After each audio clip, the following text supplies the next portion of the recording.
Hey everyone, welcome back to Beat of the Soul. I hope you're all well. Please don't forget to like, comment, subscribe and share. So I first heard about the documentary when I was having a conversation with my uncle and he brought it up, so I thought, I want to go and check this out. So I watched the trailer on YouTube and also read a BBC article about the documentary, and then I did another Google search and cinema showings started appearing, and then I thought this aligns perfectly because I was supposed to go to work one of the days. I've been working from home but sometimes I go into the office, and then the cinema in my area where I work had a showtime for it, and then my uncle was also going to be in the area as well, so I was like, this aligns perfectly. It was meant to be. There is no such thing as a coincidence. So we went to go and see the documentary and I had a great time. It was so awkward though, because you know when you're in the cinema and you're trying to take a picture of when the film showing appears, my flash was on. I thought I turned it off and I was like, oh my gosh, this is so embarrassing.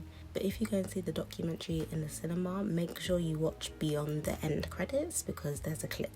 And loads of people went as soon as the rolling credits started, but I always like watching the credits because I find it really interesting to see what it took to go into the film, like who was involved, everything from craft services to production assistants, music supervisors, etc. I just like seeing who was involved.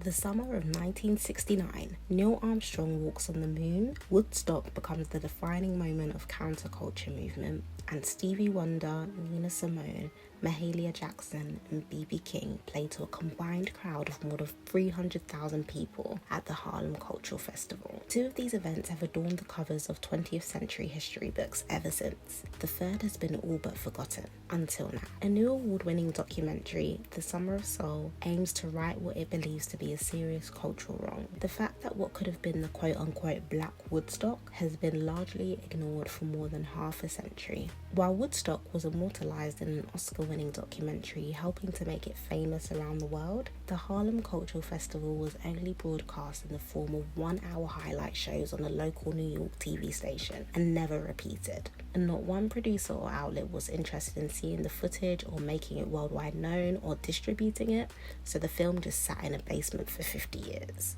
This just makes me so angry. I remember saying to my uncle, there's no excuse why I could have just sat in the basement for 50 years. There's no excuse. But then when I was reading the article again and then you see the words preserved professionally on tape, it makes you realise how there's a business aspect involved with the ownerships to the rights to the film, so you can't just put it out. But it still makes me angry because it's just like there's people who are gatekeeping our history and people who have control over it, and I don't think that's right. And it makes you think, what else is being preserved? What else don't we know?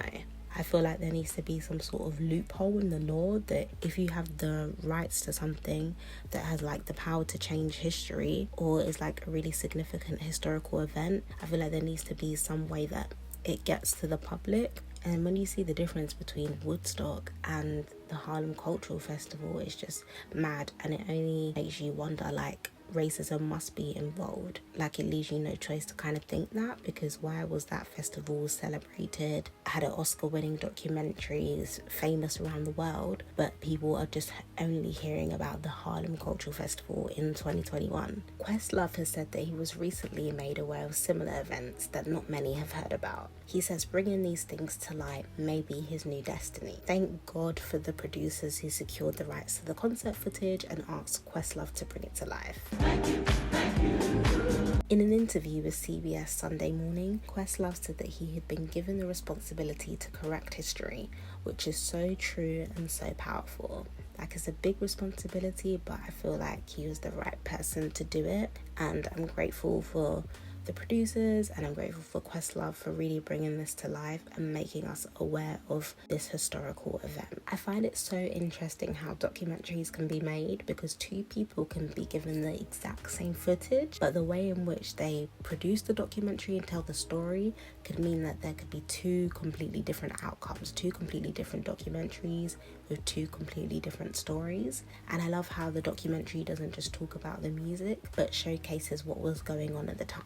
For example, when Neil Armstrong landed on the moon, it was shown that a lot of the festival goers didn't care, as there were more pressing issues on Earth. in Harlem. I thought it was really clever and creative to tie in historical events in the documentary, but it makes perfect sense to tell the story this way, because if you think about it, Nina Simone famously said, "An artist's duty, as far as I'm concerned, is to reflect the time." So it only makes sense that you would weave in the music with historical events and what was going on at the time. And it also makes you think about why it was preserved professionally on tape for so long and just sat in the basement for 50 years.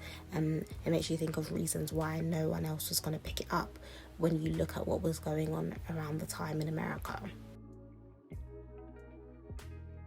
Tony Lawrence was the producer and MC for the festival. He was a true hustler. In the documentary, he was shown to be having conversations with people, and at the end of their conversation, it would kind of be left on a kind of unfinalized, informalized deal, and then he would go to the next person and have a conversation with them, talking about the previous conversation that he'd had, and then the person who he's having the conversation with would be interested, so then they would kind of make an informalized deal, and then he would go to the next person, and then before you know it, he had the festival. So I thought that was really cool. It just goes to show how charming he was, how charismatic, how much of a hustler he was. I don't know if many people would be able to pull that kind of stuff off today. The Black Panther Party was used as security, and some police were there too. I just love that the Black Panther Party had some type of presence at the festival as well. It was black all around, not just for the musicians, but the security, the food vendors. It was just nice to see that, a full community event. John Lindsay, the mayor of New York at the time, had a strong presence at the festival.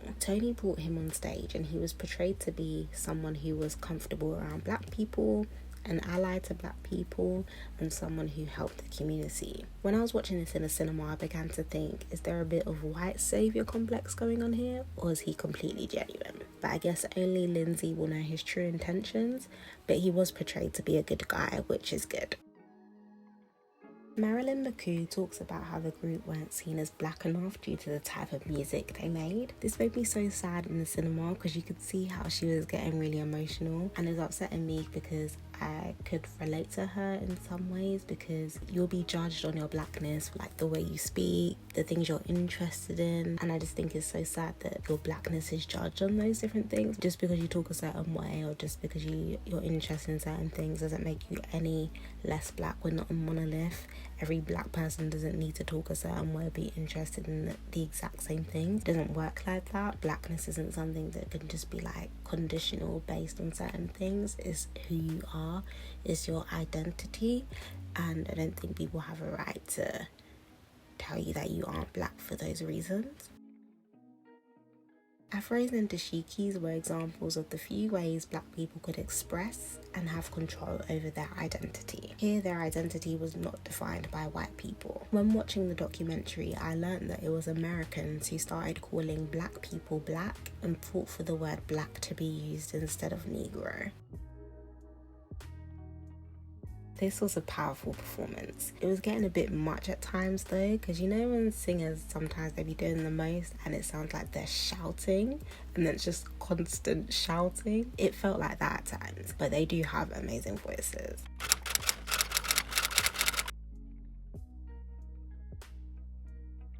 During David Ruffin's set, there was a guy up in the tree enjoying. That just made me laugh.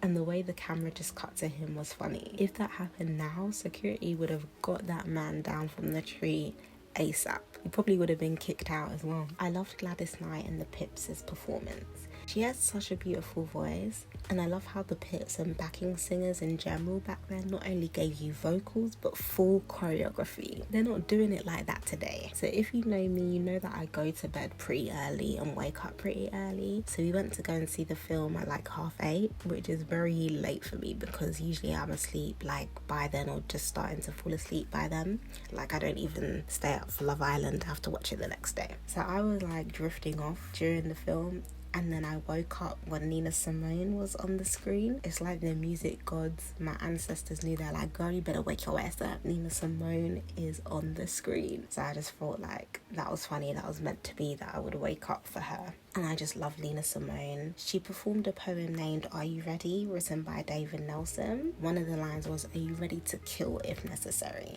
And I was thinking in my head, she is gonna start a riot because the way she speaks, I feel like you would do whatever she says. Just the power and conviction that she has in her words and the way she delivers the lines. You really feel it, and it's really powerful, and it has an effect on you, like an immediate effect. And then after she performed the poem, it kind of cut to where you could see that her words had sparked riots. And I was like, I knew this would happen. She also performed To Be Young, Gifted and Black, which I thought was a really nice performance as well. And you could see how the crowd were just rejuvenated by it and how it had a positive impact on them. And I feel like that's a really nice, positive song. It makes you feel like you can do anything. It makes you feel proud to be black. Yeah, I just love it, and I love her.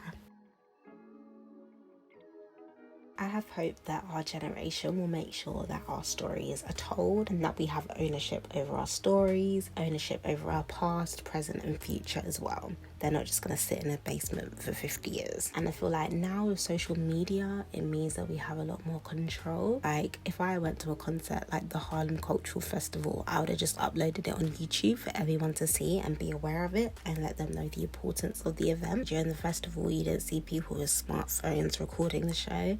Everyone was just living in the moment. But now if you go to a festival, we have power because we can record the content on our phones. So we have control in that sense because we can release it for people to see.